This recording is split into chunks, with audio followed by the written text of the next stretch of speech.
I'm alive. I shouldn't be. He should not be alive. This is unfucking believable. From the heart of trucker America, my boy Reed Coverdale, host of The Naturalist, Capitalist. This is what government does. It sucks.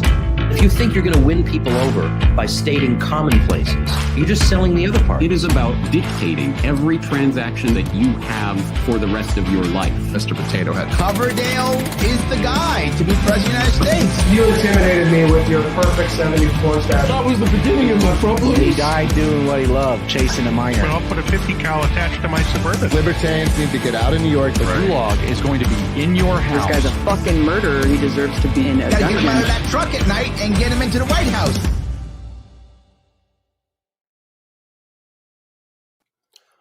Hey guys, I'm back. It's been a while. I just looked and it's been since the end of May since I put out a podcast. And to be quite honest, I've kind of enjoyed my irrelevance. I've been focusing on my own life, my health, saving money, doing lots of stuff. So I haven't had time to podcast. But with everything that's been going on in the news lately, and with the amount of time that I have talked about this issue in the past and how important this issue is to so many people in my family and my friend circles, because I come from an evangelical right-wing background, I felt like I have to at least do something before Israel possibly commits the worst atrocity of the 21st century. So I figured there's nobody better to have on to talk about this issue than Scott Horton. Scott, how you doing today? Oh, you're muted, Scott. Oops. I'm doing great, man. Thanks for having me. Great to be with you again. Absolutely. So I'm really aiming this podcast toward people who come from my background, because it's something, if you come from an evangelical right-wing background, you just basically support Israel. And I remember my family was that way. I was that way. Like, I haven't always been this way. I remember I first started getting skeptical about it when I was a teenager, but I didn't find out about, how screwed up the Israeli foreign policy connection with the United States is until the last few years, watching your videos, watching Abby Martin's Gaza Fights for Freedom video that she made, watching Ryan Dawson's stuff, watching all sorts of people in these circles that I'm in now. I had no idea. So I wanted to get you on to talk about more recent history with Israel. I have done episodes you guys can go watch about the history of Palestine, Israel, going back to the Roman Empire, back to World War I, post World War II. I did one with Quinn Driggs that really goes into the whole thing. Episode 253, you can go watch those. But Scott, I wanted to talk about more modern, recent history with Israel. And I was wondering if you could explain the Iraq War and Syria and the Project for a New American Century and the clean break, and how that all has that Israel is really the central part of all those foreign policy decisions. Most people don't understand why we talk about Israel so much. Why is Israel such a big deal? They think either that war was still for American oil companies or it was for WMDs. I was wondering if you could just break down the last 20 years of our foreign policy and how central Israel has been to it in the Middle East. Okay, sure. I mean, you're right. It does. Iraq and America's terror war over the last 20 years is, completely tied up with Israeli policy, and particularly the favored policies of the Likud party under Ariel Sharon and then under Benjamin Netanyahu. Although Sharon actually ended up leaving Likud and creating his own party called Kadima, and his right-hand man, Ehud Olmert, took over for him for a little while there in the later Bush years and earlier, well, I guess just later Bush years. Netanyahu got reelected prime minister right before Obama was elected president in 2008. And he's been essentially prime minister ever since then. There was a little bit of a trade-off deal where Naftali Bennett sat in the chair for a minute. I don't think Gantz ever did. Anyway, they call him King Bibi. He's the longest serving prime minister in the history of Israel, longer than Menachem Begin or any of them in the past. So let's go back to 1996. Well, let's go back to 1979 for a second. At the Camp David Accord, This is 12 years after the 67 war. The Israelis made peace with Egypt. And part of that deal was they promised that they would give up the West Bank and the Gaza Strip to be an independent Palestinian state. And they basically made very little progress on that through the 1980s. But by the time of George H.W. Bush, and especially after his big victory in Iraq War I, he decided this was time to push the issue. And James Baker held the Madrid conference in Spain. And the idea was that the Americans would put all this pressure on the Israelis to get out of the West Bank and let the Palestinians finally have their own state next door.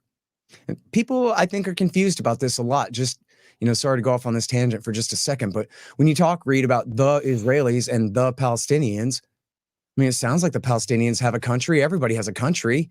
And if they're not Israelis, they're Palestinians, then they're from the country next door, right?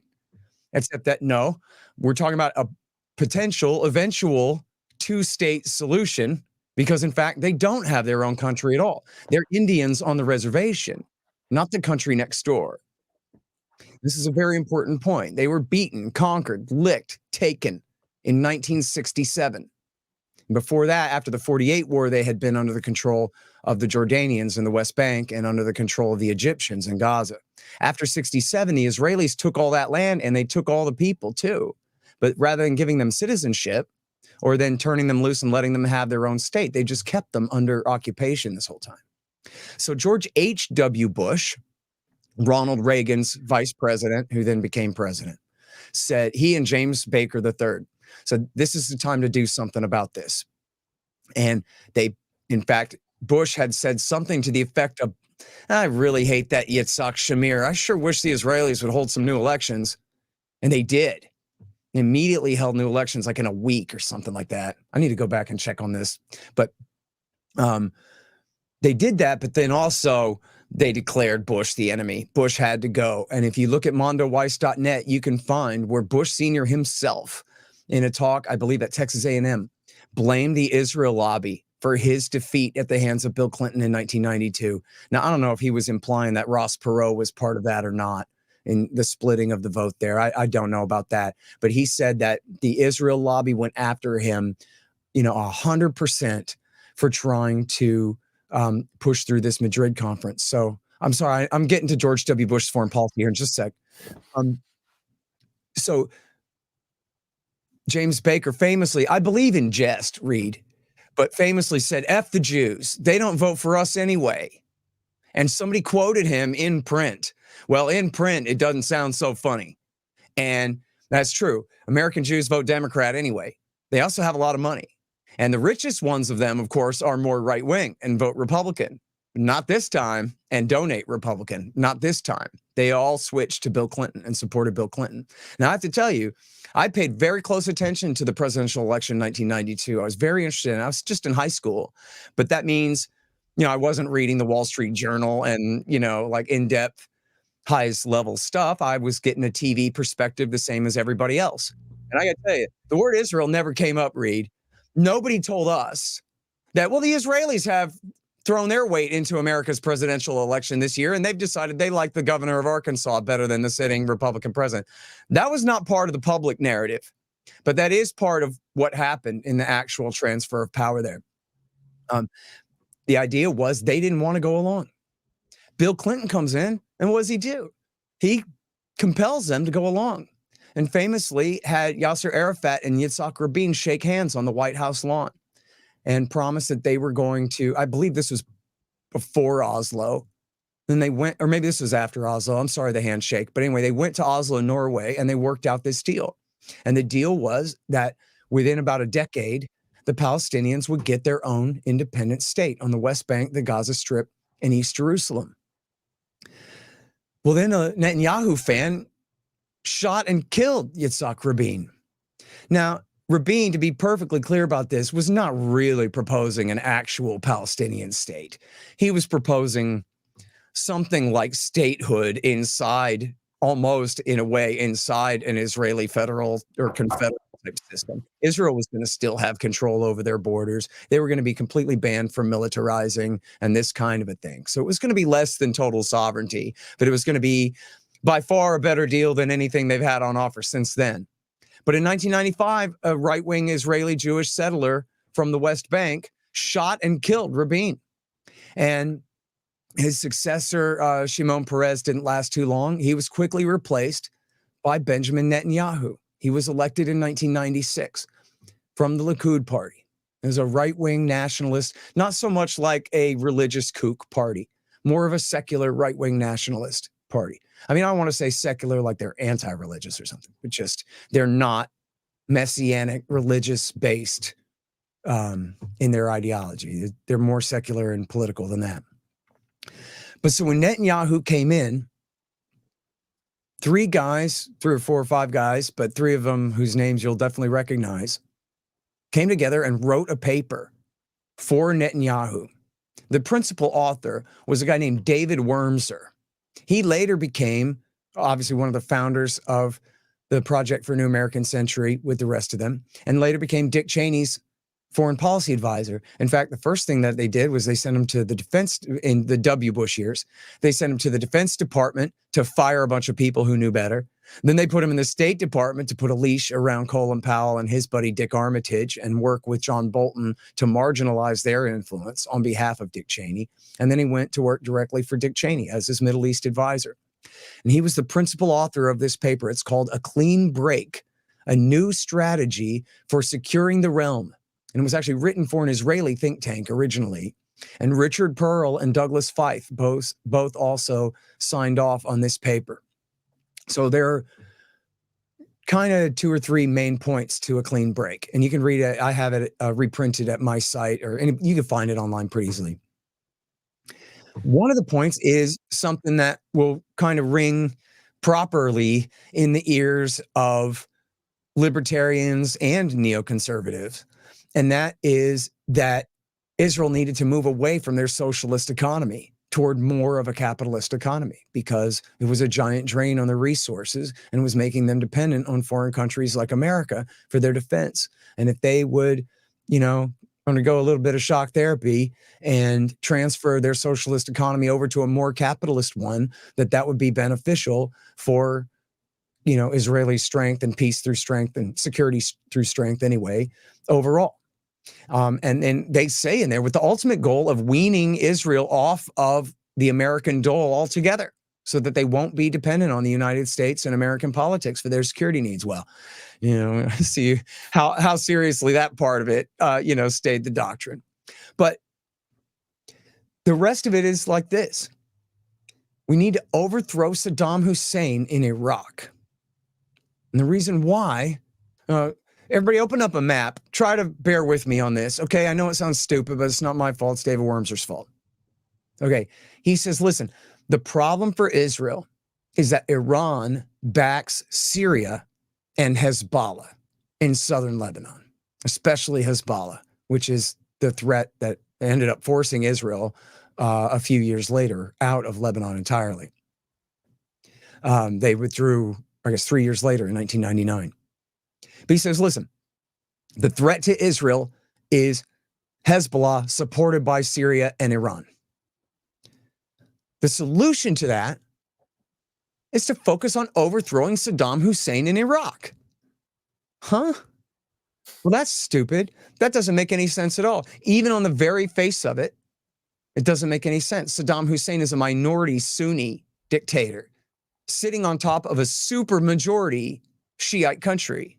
Remember, after Iraq War I, there had been a big Shiite uprising that George Bush and his government had encouraged, and Bush Sr., that is. And then they changed their mind and stabbed them in the back and let Saddam Hussein machine gun them all and kill them all with tanks and helicopters and put down the insurrection at the cost of about 100,000 lives. Why?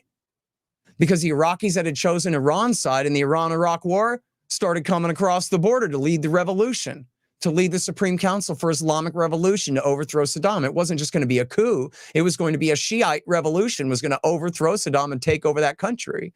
That was why Bush Sr. had called off his support for the uprising back in the spring of 1991. Well, so how does it make sense that getting rid of Saddam Hussein is going to empower or is going to weaken Iran, Syria, and Hezbollah, the axis of Shiite evil that Israel by that time was against? And the answer is that they came up with this stupid Rube Goldberg type. That wasn't a Jew joke. I'm just saying, like, it was a ridiculous Rube Goldberg type contraption where they said, if we overthrow Saddam, the Hashemite king of Jordan will take over the country. And the Shiites won't be a problem because they'll do whatever he says because he claims to have the blood of the prophet. And so they'll just worship him and obey him, which is not how it works at all. They revere the bloodline, not worship, but revere the bloodline of the prophet on the Shiite side.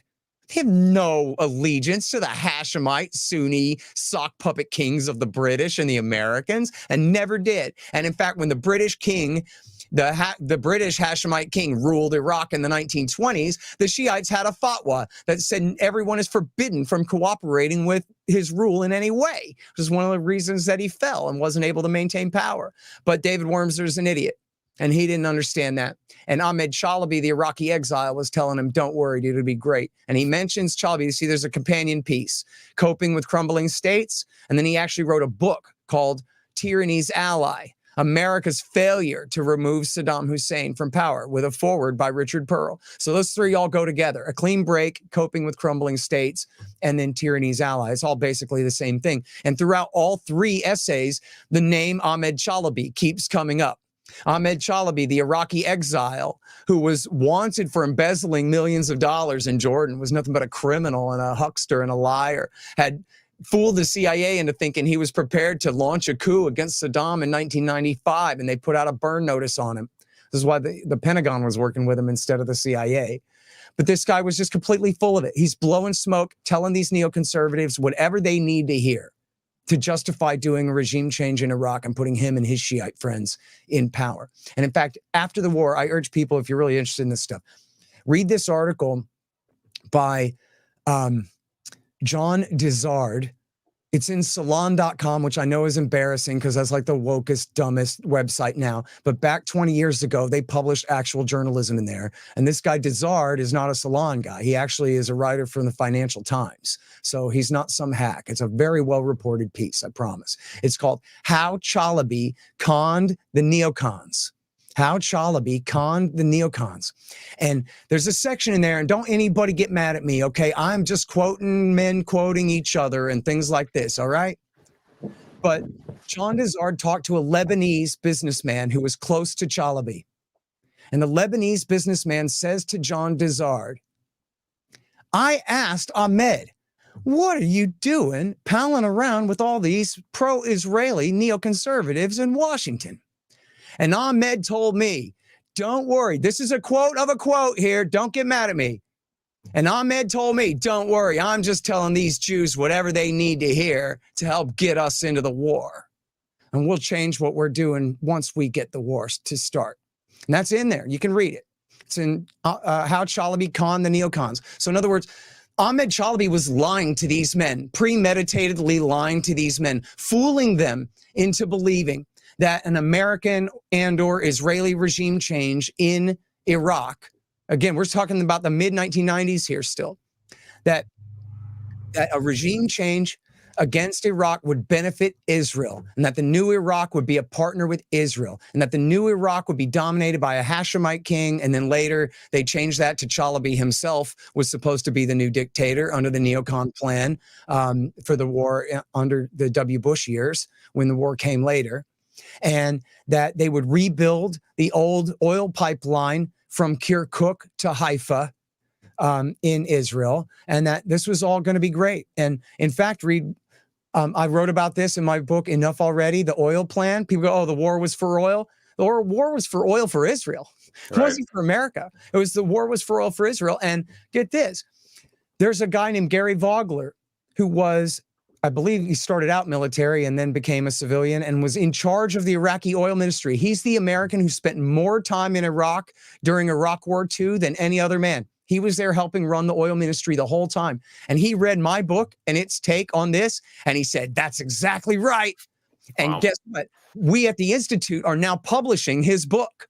is going to be coming out, I guess, later this year or possibly early next year. He's had some delays. But the book is all about this, about how the neocons, including Michael Maloof at the Pentagon and some of these others, were completely fooled, and Benjamin Netanyahu himself were completely fooled into believing, okay, where's my pipeline? We did the regime change for you. You said you're going to build a pipeline for us. And they still believe in it even months into the war before they finally realize that they've just been completely burned and taken for fools. So that was how it happened. And it turns out, of course, that Ahmed Chalabi was backed by Iran all along. Now, I'm not apologizing for the neocons. They're as evil as they are stupid, just like W. Bush, who they fooled in to doing what they want for these same stupid reasons. And then what happened, Reed? Well, Iran won the war. George W. Bush, he picked up right where his father left off in 1991. And he brought that Shiite revolution all the way to Baghdad. He fought a 5-year civil war for them at the cost of 1 million lives. And then they said, thanks for helping us win. Now don't let the door hit you in the ass on the way out. Beat it. Why? Because he won the war for the Shiite majority, super majority, that doesn't need us. They don't need our money and weapons. They have oil, and they're allied with Iran next door. So they told George Bush, sign on the dotted line and get your men out by the end of 2011, right? Oh, I skipped the part where George Bush hired Richard Pearl, made him the head of the Defense Policy Board. This is Junior now under Dick Cheney and George W. Bush. Made Richard Pearl the head of the Defense Policy Board. Made David Wormser, as I said, put him at the Pentagon, then State, then the Vice President's office.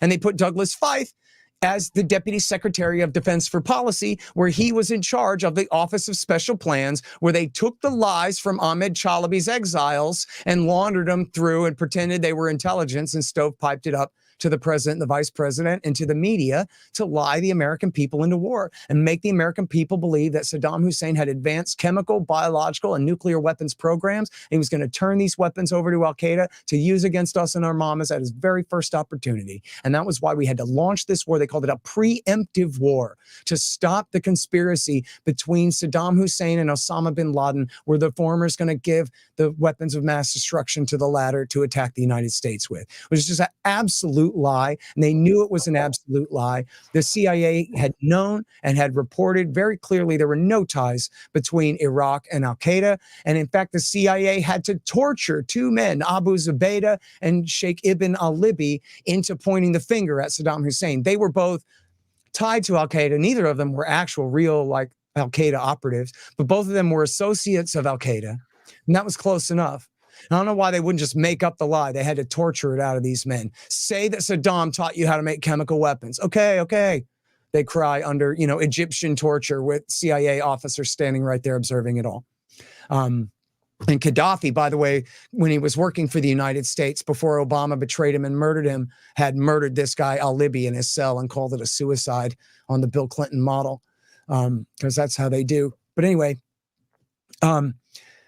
so the CIA knew that there was no ties between al-Qaeda and Saddam Hussein, and they knew that there were no weapons of mass destruction. They had to lie, and they came up with the lies to justify this policy. Now, look, I'm not sitting here blaming the JOOS for every little thing like some people want to do. That's not what I'm talking about. I'm just only talking about the real history of what happened. George W. Bush, Dick Cheney, and Donald Rumsfeld are not Jews. Right? George W. Bush did this because he wanted to look tougher than his father. He thought it would be smart. And in fact, it was smart, Reed, to get him reelected. Unlike his stupid dad, who stopped his war 1.5 years before his reelection campaign was up, right? W. Bush knew you got to be in the middle of a war, Dad. That way you can get reelected. You don't change horses in midstream. Even dumbass George W. Bush understood that, had advised his father that in 91. And then his father disregarded his advice and ended the war and lost.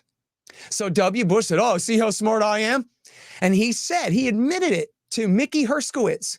He said, if I have a chance to go to war with Iraq, that's what I'm going to do, because that's what a great president needs, is a war against a weak little country. And then you can get your domestic agenda through and be a great leader. He said that, and people go, oh, no, that's a fake quote. Really? Then how come George W. Bush's father hired Mickey Herskowitz after that to write the biography of his father, Prescott Bush, if Mickey Herskowitz was lying about the boy, lying us into war? because he wasn't lying. It was a true quote. Read it and weep. Okay? Dick Cheney had taken Halliburton, not run by Jews, and he had run it into the damned ground. He was a terrible CEO. The only reason they hired him was because he had been the Secretary of Defense, and they thought that he could put him on the dole. But he couldn't. It was the Clinton years, and he didn't have any real special connections.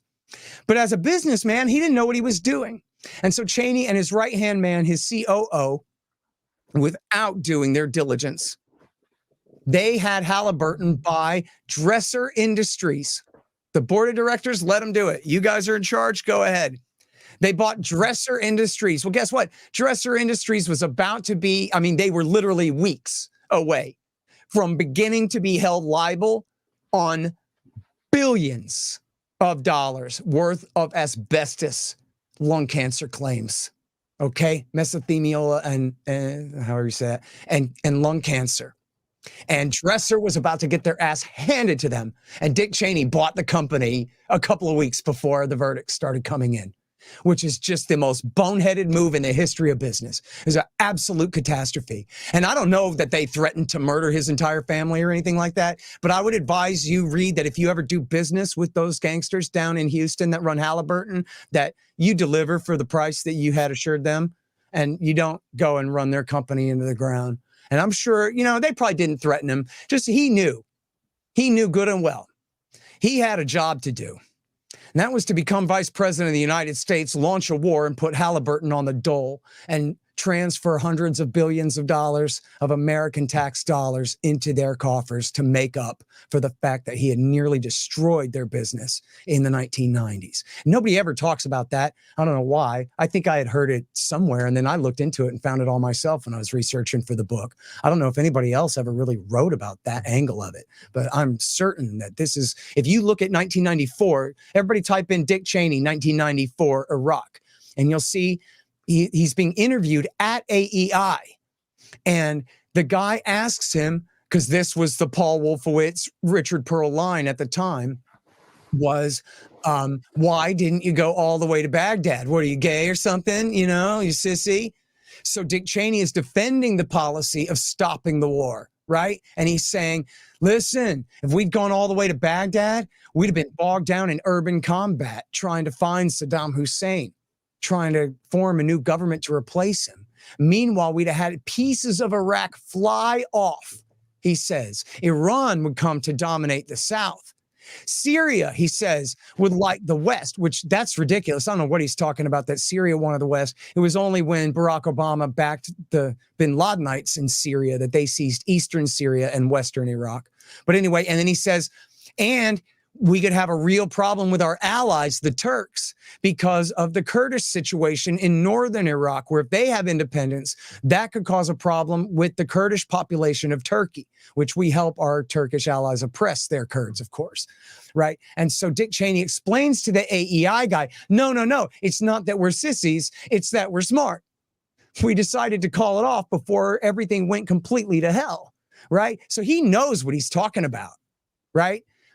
Then, 9 years later, he launches the war. Same guy, right? He knows why not to do it.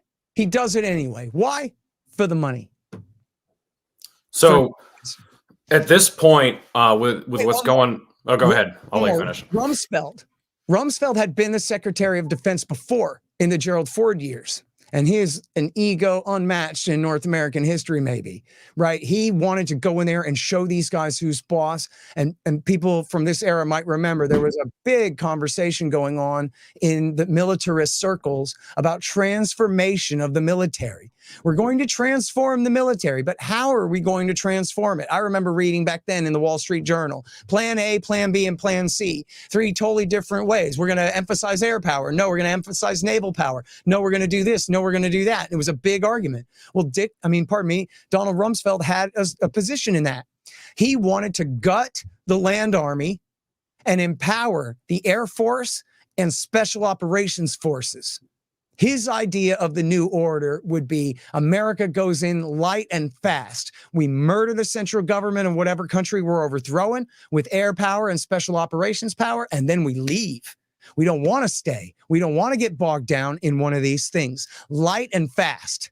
Light and fast. And conspiracy types make a big deal about the fact, although it's a total non sequitur, they don't know actually what to make of this, but you'll see it brought up from time to time that on September the 10th, 2001, Rumsfeld gave a speech about how the Pentagon had lost $3 trillion. And where's the money? Right? Well, it's not that they had literally embezzled $3 trillion, although I'm sure a lot of it was stolen. But really what he was just talking about is their absolute lack of accounting, right? Where there's just nobody knows where the money goes. There's actually a very interesting article in The Nation about 3 years ago where they talked about all these unique terms and jargons and weird things that they have for the way that they do accounting in the Pentagon that don't exist anywhere else in the history of mankind, the way that they do this. It's just a mess. Well, what was the real purpose of Rumsfeld doing that? Why was he doing that? It didn't have anything to do with what happened the next day. It's only 365 days in a year, dude. The point of the speech was he was beating the army over the head and telling those generals that they were a bunch of stupid losers and scum who lost all the money, and now he was going to strip the power from them and emphasize air power and special operations forces at their expense. That was what that was about. So that was the motive of Bush, Cheney, and Rumsfeld in doing the war. But then Cheney hired all these neocons, man. Wormser, Pearl, Wolfowitz, Libby, Hadley, Hanna, Shulsky, and even Ledeen and Michael Rubin and Michael Maloof, all of these kooks, man. And I don't want to just pick on Jews. Zalmay Khalilzad was an extremely important one of them on the National Security Council. He's a Muslim. And there were many more Catholics in the neoconservative movement at the time. I don't know about in the actual Bush administration or not. Certainly in the media, there were many Catholic neoconservatives at that time. So it's not, exactly and entirely a Venn diagram of just like right-wing Jews or something like that, or in the national security establishment. That's not what it is. It's a particular group of men and women who all are friends and used to be leftists and Cold War Democrats and moved to the right. So you could have, people who seem to fit their description at first glance who actually are not part of their movement at all and disagree with them about a great many things. So, people use that term neocon very loosely, but it's literally like 75 men and women on the face of the earth. And so if you think you might be one, you're wrong. You're not. You never were. You could be a hawk, but unless you're, either related to or best friends with someone who's related to Gertrude Himmelfarb and been to Thanksgiving dinner over at their house, then this is not your set. It's a very small group of people. I really encourage people to read Jim Loeb about it and all that.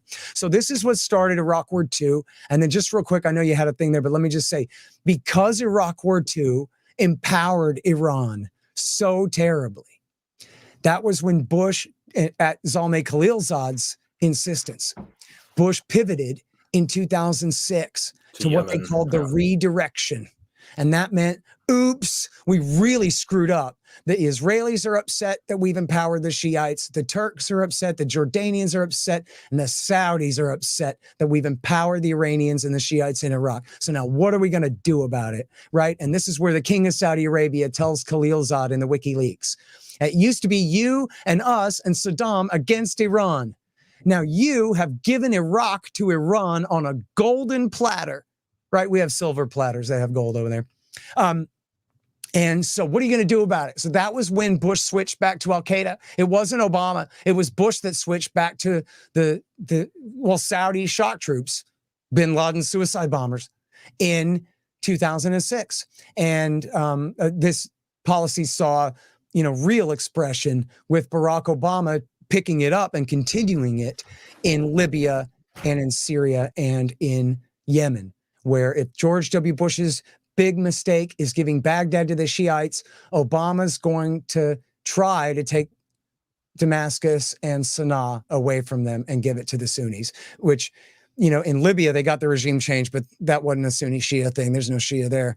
But in Syria and in Yemen, it failed both times, but they killed about 1 million people in each one, probably, certainly 500,000 in each one, in the name of trying to make up for the disaster of W. Bush's policy. And as I detail in the book, because as bad as Iraq War II was, Reed, George W. Bush wasn't trying to give eastern and southern Iraq to Iran, and he wasn't trying to give western Iraq to Osama bin Laden. It's just that he's the dumbest piece of crap ever to be the president of the United States, and he was listening to that idiot David Wormser and his friend Richard Pearl, and he screwed up, right? But when Obama took Osama bin Laden's side in Syria, man, that wasn't no accident. That was for real. And when you read my book, and because it sounds crazy, it sounds like, I mean, I'm making a very severe accusation here. You shouldn't trust me. So when you get to that part of my book, Syria and then Iraq War III, I have block quote after block quote after block quote after block quote from President Barack Obama, Vice President Joe Biden, Secretary of State Hillary Clinton, Secretary of State John Kerry, her successor, and all of their friends, Jamie Rubin, Bill Clinton's old State Department spokesman from the 90s, writing in Foreign Affairs, and have all of these people explaining in their own words explicitly, why are we backing Osama bin Laden, suicide bomber, head chopper, lunatic, murderer, terrorists in Syria? Because George W. Bush gave Iraq to Iran because he listened to the neoconservatives. And so we are now trying to make up for that fact by taking Damascus away from them. That's it. And so, look, man, I mean, forget Afghanistan and Somalia and even Libya. Those are peripheral. But Iraq War II, Syria, the dirty war in Syria, which is one of the worst things that the United States has ever done, ever. I mean, comparable to like firebombing Tokyo, what Obama did to the poor people of Syria. It's just unbelievable. And then the same thing with Yemen. I mean, if we find out at the end that the excess death rate in Yemen has calculated fewer than 1 million dead innocent civilians, then I owe you a beer, dude. But they committed a deliberate genocide against those people, a deliberate war against the civilian infrastructure of the population of the nation of Yemen, just because they didn't like the fact that some Shiites had taken power, when they weren't even the sock puppets of Iran anyway. The Iranians, even Obama himself admitted this, the Iranians had told the Houthis not to seize the capital city of Sana'a, and they did it anyway, because they don't take their orders from Tehran. But oh well, good enough reason to start a war and kill hundreds and hundreds of thousands of people at absolute minimum. And that's it. So look, in other words, when I first started reading antiwar.com, I remember thinking, oh, I can't wait for Justin's article tonight. When Justin Raimondo's article hits, it's guaranteed it's going to be about what Dick Cheney said yesterday about what Donald Rumsfeld lied about or whatever. And then the article would come out and it would be about Ariel Sharon and the Israelis again. And I remember thinking, what is it with this guy? Like, I know he's not an anti-Semite. He's clearly, you read him carefully. Justin Raimondo didn't hate Jews. That is not what was going on. But like, I did wonder, why is he writing about Israel again? He's writing about Israel again and again and again when I thought that this week's big story was something else, you know? And I came to understand, no, that is what it is, dude. That is what it is. For people like me who in 2001 would have told you that a Republican means James Baker III, the white Anglo-Saxon Protestant, the third, Dark Lord of the Sith, his boss, George Bush, who's literally a Bush, a member of the Skull and Bones, a cousin of the Queen of England, a Mayflower family, or very close, right? The Walkers, I think, are a Mayflower family, you know, that he married into there. That's who rules America, bankers and oil men, you know? And then, nope, that was not it. And it was not George H.W. Bush's New World Order that was going to war in Iraq. That's not what it was. And I learned finally, and I should have got over that by the time of the Kosovo War, but I finally got over, you know, that whole one world federalism and all of that grand design stuff by the time that George Bush's son took us to war with Iraq in absolute defiance of consensus on the UN Security Council. Not that I care about that, but I'm just saying it meant that he clearly wasn't trying to build a one world government here. He didn't give a damn if he had a UN approval to go ahead with the war. He did not do what it took to try to bribe France and Russia into joining them by, I don't know, promising them all the northern oil fields or some kind of thing like that. It wasn't a UN war. It just wasn't. It was this whole other thing. And what was it? What was it, Reed? It was the Likud. It was the Israel lobby in the United States. And quite frankly, Ariel Sharon was an Iran hawk, but the American Israel lobby and the neoconservatives, they were closer to Netanyahu, and he was an Iraq guy. And they were just determined to get us into a war with Iraq for Israel. That's what it was all about. So in the time we have left, I want to talk about how this conflict is not just the IDF versus Hamas. This could really powder keg into something way bigger. Obviously, tensions with Russia between the United States are very high with what's going on in Ukraine.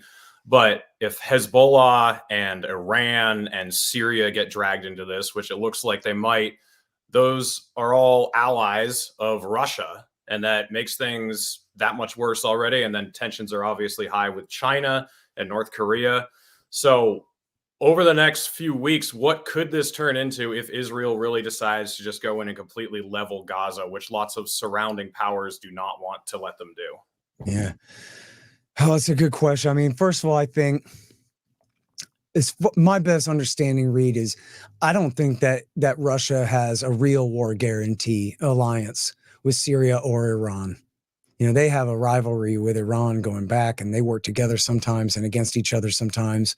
They're working together right now on the Ukraine war. Iran is supplying Russia with drones and that kind of thing. But it's not like, oh, if you pick a fight with Britain, you pick a fight with us, right? It's not like that. So I don't think that necessarily if things get much worse in the Middle East, that it would necessarily spread to Eastern Europe or Asia or that kind of deal.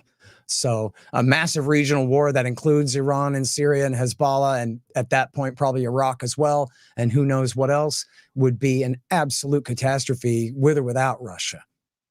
If, you know, who knows what Putin's going to do? I mean, maybe he would say, don't you attack Russia, you're going to have a fight with me. But he'd be crazy to do that, man. I don't know if he would or not. I can't see what he would stand to gain from that. You know, probably what he would do is get on the phone to Netanyahu and say, please dial it back rather than threaten him. You know, they have an okay relationship, I believe. But look, go back a week, okay? A week ago yesterday, Hamas did this giant jailbreak, and they slaughtered hundreds of innocent Israeli Jewish civilians, men, women, and children. I don't know if you saw this, Reed. I know you're busy with your real life. And I don't know if I should keep saying this or what, like exactly is the protocol for this, man, but it's like kind of relevant to the story. But Hamas kidnapped and murdered an extended family member of mine in this thing. She was at some kind of event adjacent to that rave, is my understanding. My mother-in-law's cousin, and was kidnapped and then murdered. Right. So that shit is true, dude. All right. They went out there and they butchered innocent civilians by the hundreds and hundreds and hundreds and hundreds. Why did they do that? Oh, because Muhammad is evil. Well, no, it's a tactic, a strategy in war. It's war. And the strategy, as absolutely sick and cynical as this is, Reed, was to provoke Israel into doing exactly what they're doing right now. Okay? That's why Osama bin Laden hit our towers. He wanted us to invade Afghanistan, as he put it, to replicate the Russians' war in Afghanistan in the 1980s. Well, I got news for you. The Soviets killed about 1 million people in that war. 1 million Afghans were killed. Osama bin Laden didn't care about that. He wanted to replicate that. Let Allah sort them out. If they're good Muslims, they'll all go to paradise anyway. Who cares? Bin Laden decided for the people of Afghanistan. Okay? That's what Hamas has done to the people of Gaza. Hamas has decided, let God sort them out. Provoke Israel into doing this absolute horrific invasion that they're doing. And they've already killed themselves hundreds and hundreds and hundreds of innocent civilians. I know it's more than 1,000 dead. I don't know what the proportion is between civilians and Hamas militia fighters, because they're not a military force in any way. They're trustees in an Israeli concentration camp. They're not a government in any sense. But certainly hundreds of innocent people have been killed. I saw a thing yesterday that said 4 Gazan families have been completely taken off of the register in Gaza because no person surviving in any generation of their family exists any longer. They've been completely erased. And including, I know a guy who lost family members in Gaza as well. Hamas was trying to do that in order what? They're trying to provoke a reaction by Israel in order to provoke a counter reaction by Hezbollah, by Syria, by Iraq, by Iran, by Saudi Arabia, by every armed force in the region. And for that matter, possibly even Israel's allies as well. Everybody wants to look away from Palestine and look at Ukraine and COVID germs and whatever instead. Everybody wants to pretend that this doesn't matter anymore. All of these Arab countries that are making these normalization deals with Israel, the Abraham Accords, they're not really peace deals. None of these countries were at war with Israel, but they had all sworn that they would never normalize relations with Israel until Israel gives justice to the Palestinians. They need either independence or citizenship. You can't just keep them under occupation like this. And what the Abraham Accords invention is that Jared Kushner figured out that if he just gives up enough American tax dollars, then every one of these Gulf monarchs has a price, and that they can all be bought, and eventually they'll normalize relations with Israel without Israel having given justice to the Palestinians. They will be forsaken in the name of American money and weapons instead. And now that's at least in jeopardy, right? And in fact, Max Blumenthal on the show had a quote from a member of Hamas who specifically said that they were trying to disrupt the negotiations between Saudi Arabia and Israel over the Abraham Accords. And what was one of the first things that happened? Crown Prince Bonesaw, the American sock puppet dictator of Saudi Arabia, got on the phone to the president of Iran, who he'd never spoken to before, even with the new peace deal that China had brokered between Saudi and Iran. They had never spoken. Well, now they've spoken in the name of, boy, we better do something about this Palestinian issue. Now, look, they're all cynical. You'll hear Zionists all the time say, well, the leaders of the Arab countries don't care about the Palestinians. Well, that's true. Well, what's that supposed to mean? That our morality is supposed to be like subject to the ceiling of whatever the crown prince of Saudi Arabia cares about? We're not allowed to care about the Palestinians any more than him, who never cared about them at all? It's complete red herring. It's a non sequitur. It's not even an argument. It's just a ridiculous thing to say to try to change the subject, try to make it sound like it makes no sense for anyone west of Palestine to care about the Palestinians if nobody east of them cares about them. But that just doesn't make any sense at all. And by the way, look, this is the main point that I should have made at the top of this thing for your conservative and evangelical audience, is that, serving Israel in this way does not protect American interests. The 9/11 hijackers, many of them were motivated by American support for Israel. And not American support for Israel being a nice little Jewish boy minding its own business, but for their absolutely brutal repression of the people of Palestine, and at that time of Lebanon. And in fact, the main, they call him the ringleader hijacker, Mohammed Atta, who crashed Flight 11 into the North Tower, I think. Yep. He had joined after Rabin was assassinated and Shimon Peres took over, he launched Operation Grapes of Wrath in southern Lebanon. And that day, Mohammed Atta and his buddy Ramzi bin al-Shibh filled out their last will and testament, which was equivalent to like going down to the army recruiting station and signing up. And they had decided to dedicate their lives, these are Egyptian engineering students studying in Hamburg, Germany. And they decide in 1996, they're going to kill Americans in revenge for what Israel is doing in Lebanon, right? Like, it's fair that your mama don't understand this.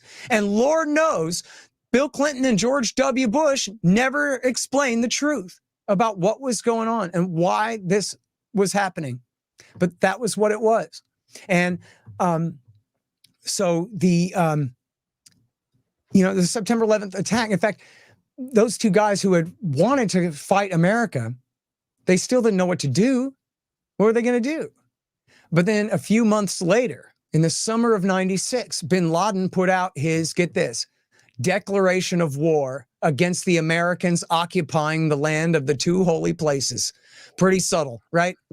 The Americans with their combat forces in Saudi Arabia, declaration of war against you. And he goes on and on and on in there about Operation Grapes of Wrath, where the Israelis invaded Lebanon and where they, in fact, what's called now the first Qana massacre, that's Qana with a Q, Q-A-N-A, because they did it again in 2006, 10 years later.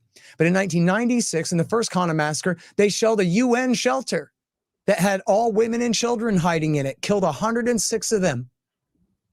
And bin Laden said, we'll never forget the severed arms and heads of the babies of Qana. And that's why we're going to kill you, is because what you're doing here. And it was when Mohammed Atta and Ramzi bin al-Shibh read that they decided to join Al-Qaeda. And those are the guys, you know, Ramzi bin al-Shibh is in Guantanamo right now. Just 3 weeks ago, the court ruled he can't be tried because they tortured him out of his mind. He's completely crazy now and can't stand trial because they tortured him. But he's guilty as hell. He helped coordinate the September 11th attack, him and his buddy Mohammed Atta, who piloted one of the planes that day. And it was all about revenge for what Israel did. And now who could say that that was good for America, that we got to start the third millennium off like this, you know, fighting these horrible wars. And then based off this attack that was motivated by revenge for American support for Israel, then the Israel lobby and the neocons come and hijack our entire foreign policy and launch a bunch of extra wars for Israel. Mm-hmm. You know, pardon me, but and look, I'm being rude here, but like I'm talking to all grown-ups. Everybody take like a stiff swallow. If American and Israeli foreign policy was going to cause Jesus to come back and rapture us all up to heaven, wasn't that supposed to happen 20 years ago? Isn't that what your ministers told you was going to happen if you believed in George W. Bush and the invasion of Iraq? And now here we are. So either the rapture happened and you got left behind with the rest of us, or it was all a lie. They're lying to you, manipulating you. Yeah. You know, twisting your most sacred and most sincerely held beliefs so that they can get away with murder in the name of Jesus Christ. How about have some self-respect, okay? And stop letting people who despise you manipulate you.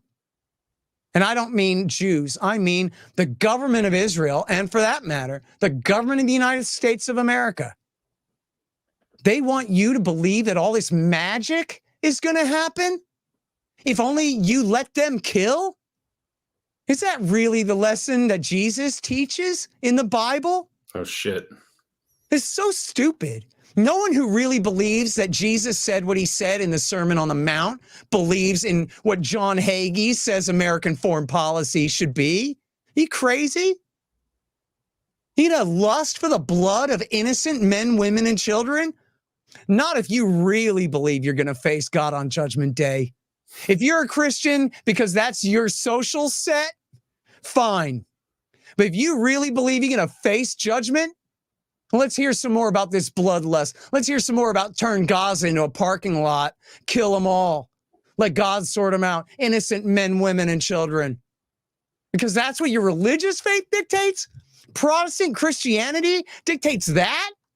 Does not either. Yeah, maybe in the red writing in the margin of your Schofield Bible it does. And let me tell you something, that ain't inspired by God.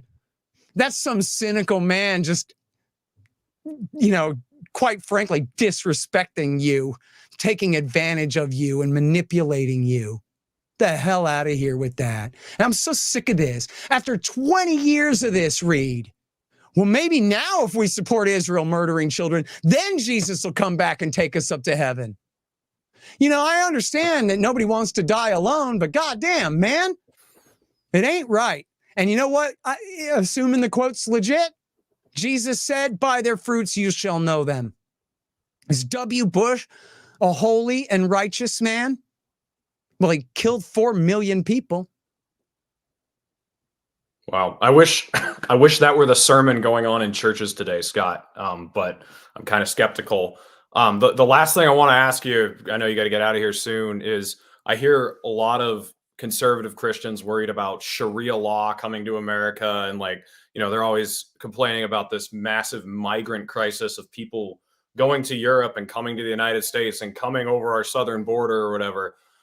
I don't know how to get it through their thick fucking skulls that the way you create these migrant crises is by bombing the shit out of these countries. Where do you expect those people to go? What do you expect them to do? What would you do in their situation? If you had 2 kids, would you stay in Gaza and hope for the best? Or would you try to get the fuck out of there and go somewhere better?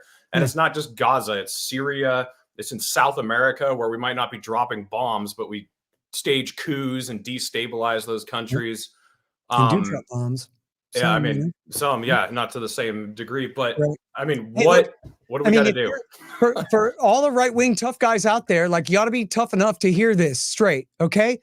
The refugee crisis of the Obama years in Europe, those refugees came from, are you ready? Afghanistan, Pakistan, Iraq, Libya, Syria, and Yemen. Okay? And from sub-Saharan countries where they were able finally now to escape across Libya, which America had smashed, where Muammar Gaddafi had always kept the border tightly closed. Okay? So in other words, if they supported George W. Bush, it's their fault. They have to take their share of the responsibility for causing that refugee crisis in the first place. And if you listen to their collective guilt now, the way they put it on the Palestinians, it's their fault that they didn't prevent Barack Obama from becoming president, so they're responsible for all of his sins too. That's what they say about the Palestinians. Yep. So if we're all then by Likud, Republican, Democrat logic, we're all as responsible for the sins of Bill Clinton, George Bush, Barack Obama, Donald Trump, and Joe Biden as the Palestinians are responsible for the sins of Hamas. Right?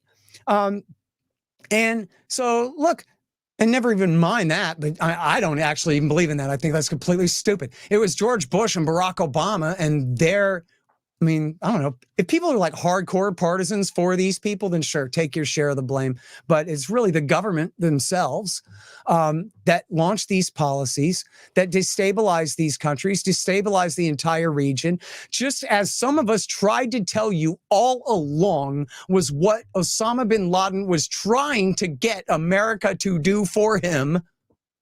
We told you that all along. I got receipts, dude. You can check my archives. I got 6,000 interviews going back to April 2003. We told you all along, this is what bin Laden is trying to get us to do. And that's what happened. And then as far as the Sharia law, well, as far as the southern border, it's crazy that Mexico is allowing people from all over the world to just come in with no visa whatsoever and then come to break through our border like this. And that ought to be a simple negotiation with the nation state of Mexico, that you're not going to keep letting these people in from all over the world. Mexican migrant workers is one thing. Who knows who from anywhere on the planet, as long as they can get into Mexico, which is apparently no problem at all. I think that is a security concern, quite frankly. I don't think right-wingers are crazy to think that, I think that a lot of right-wing media probably really exaggerates that and wants to pretend that a whole bunch of terrorists have already gotten through and this and that, which I think, people probably don't really have reason to fear that. But it is, a concern that is being allowed to happen. You have these massive convoys of people coming in by the tens of thousands at a time, and nobody has any idea who they are. Many of them are from the old world, not from Latin America at all, but are from the old world coming in. But as far as Sharia law, look, man, this is just a matter of percentages and things like that. Okay, there are about 3 to 5 million Muslims in America. The only place there are a majority is in some very small regions in Michigan, I think, and that's it. And they don't have Sharia law there. And there ain't no way in the world that they're going to be able to, or would ever, I doubt even try, but certainly could never succeed in overthrowing the Constitution of Michigan or the application of the U.S. Constitution in Michigan in favor of Islamic law. It's just never going to happen. And when people talk about any actual literal Sharia law in America that's not just a made up lie. What they're talking about is divorce proceedings or child custody proceedings, which is exactly the same way that our courts recognize Catholics and Jews and their religious traditions regarding divorce and custody and these kinds of things. It doesn't override American law, but it is in American law that they respect the religious customs of people when it comes to family matters and things like that. That's it. Okay. But now, so where does this come from? And the answer is it's a giant cynical lie, Reed. It's a giant propaganda campaign by the Israel lobby in America. And Max Blumenthal, who is Jewish, wrote this piece back, 10 years ago called Fear Inc. And, Eli Clifton, another American Jewish journalist, has also done tremendous work on this. And the fact of the matter is, it's simply just right-wing, cynical liars who want to fool Americans into being afraid of Sharia law. Their leader is a guy named Rabbi Shmuley from New York City. Right? Probably never been to Colorado or Texas in his life. Oh, but he wants us to be very, very afraid that the Muslims are about to take over our states and are about to overthrow us and enslave us under Sharia law. So quick, we have to pass a law in Texas preventing Sharia law from taking us over.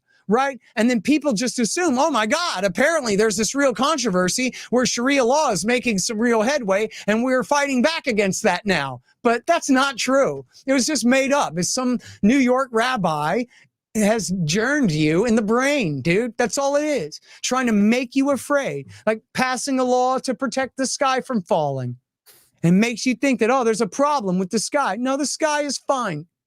And the American Muslims overall, Reed, American Muslims are not very political at all, right? They're essentially upper middle class,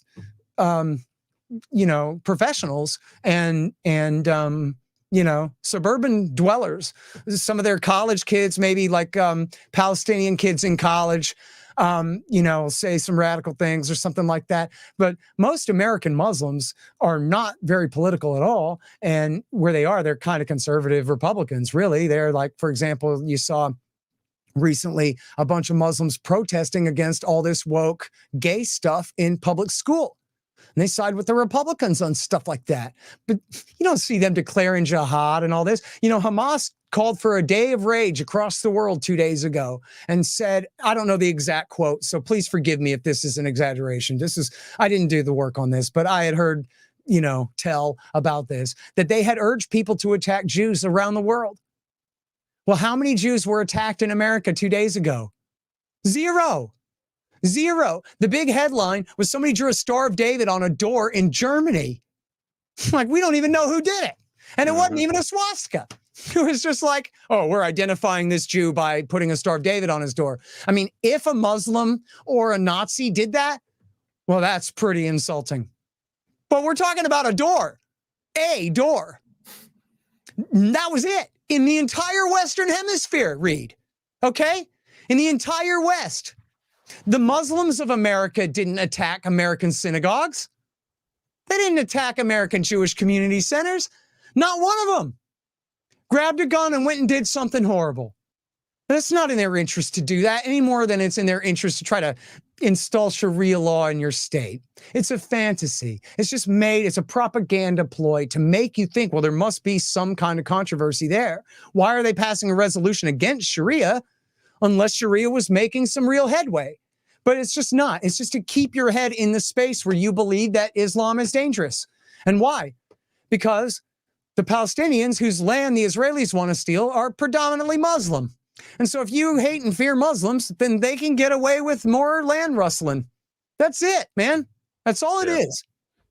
Just think, Scott, you and I have survived Biden's winter of death and destruction. We survived the National Day of Jihad and January 6th. It's we're incredible, really... isn't it? Yeah. Hey, man, I know you got to get going. There, buddy. I know you got to get going, but I just want everyone to think, there's lots of talks about a terrorist attack that's going to happen. Every time there's a terrorist attack, I made a point about this on Twitter the other day. every time there's been a terrorist attack, it's not because they hate us because we eat apple pie and women wear bikinis and, you know, we go to the movies or whatever, whether it's the Pulse nightclub shooter, the Boston Marathon bomber, you know, Osama bin Laden. When you read their manifestos or their 911 phone calls, it's all about American troops occupying places they don't belong. So I don't want another terrorist attack, but the best way to have another terrorist attack would be to send U.S. troops into Gaza. You know, it's just insane. Which I don't think is going to happen. I don't think they're going to do that, man. They certainly better not. But you know, yeah, you're absolutely right about that. That you know, in fact, I'll add that there's this documentary. People can watch this for free. It's called Killing Gaza. It's from 2014, and it's from right after Operation Cast Lead.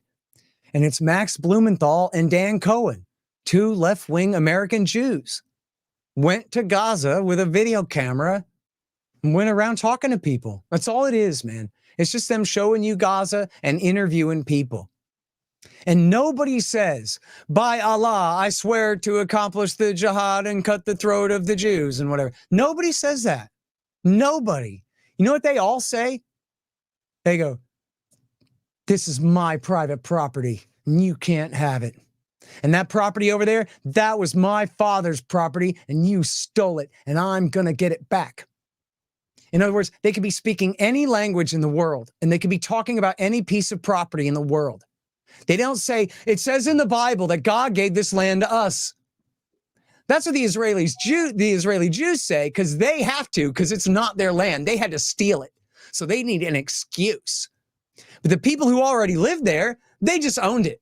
They have plain old Thomas Jefferson, John Locke, natural property rights that are being violated.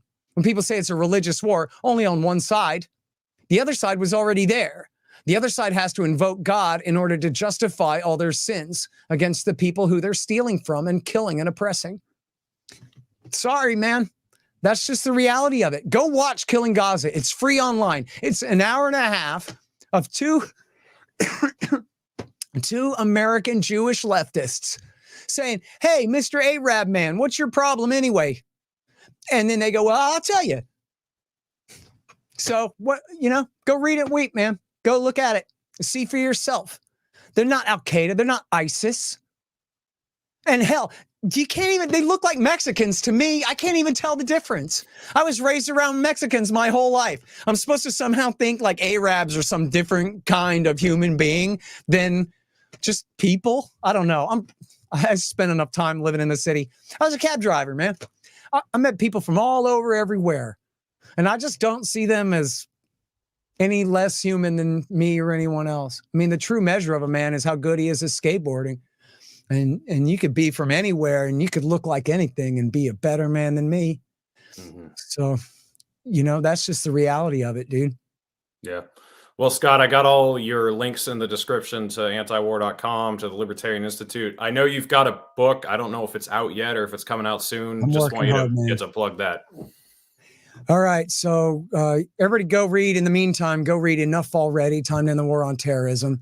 But right now I'm working on Provoked, how Washington started the new Cold War with Russia and the catastrophe in Ukraine. And it's over 1,100 pages now and counting. I'm still working on it.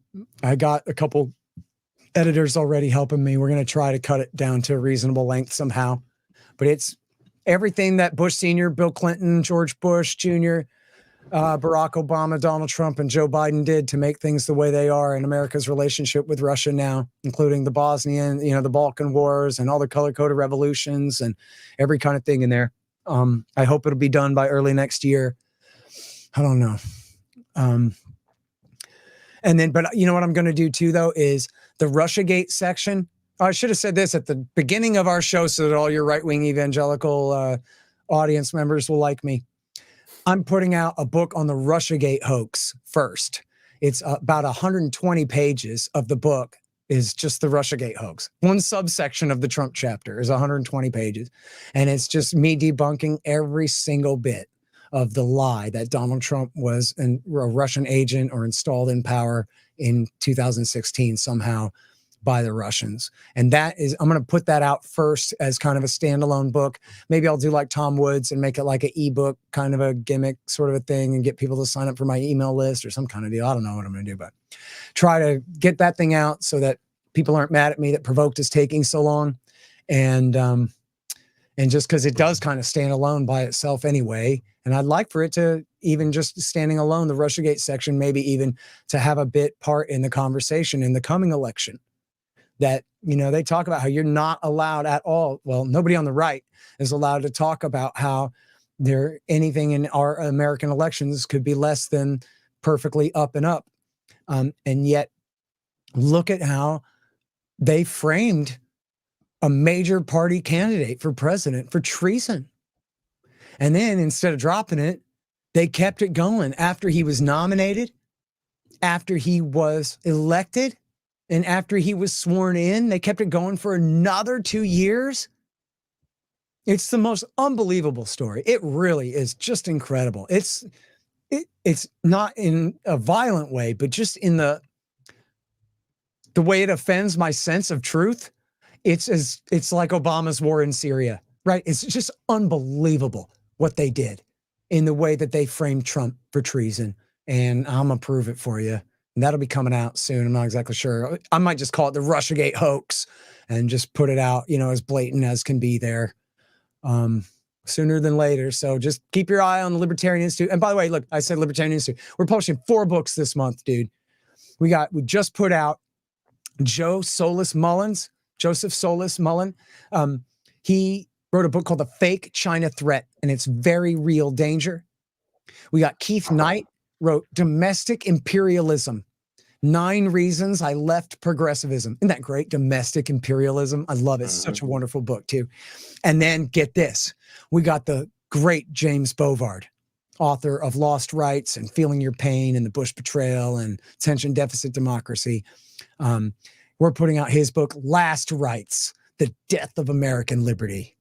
And then Tom Woods, the great Tom Woods, Diary of a Psychosis.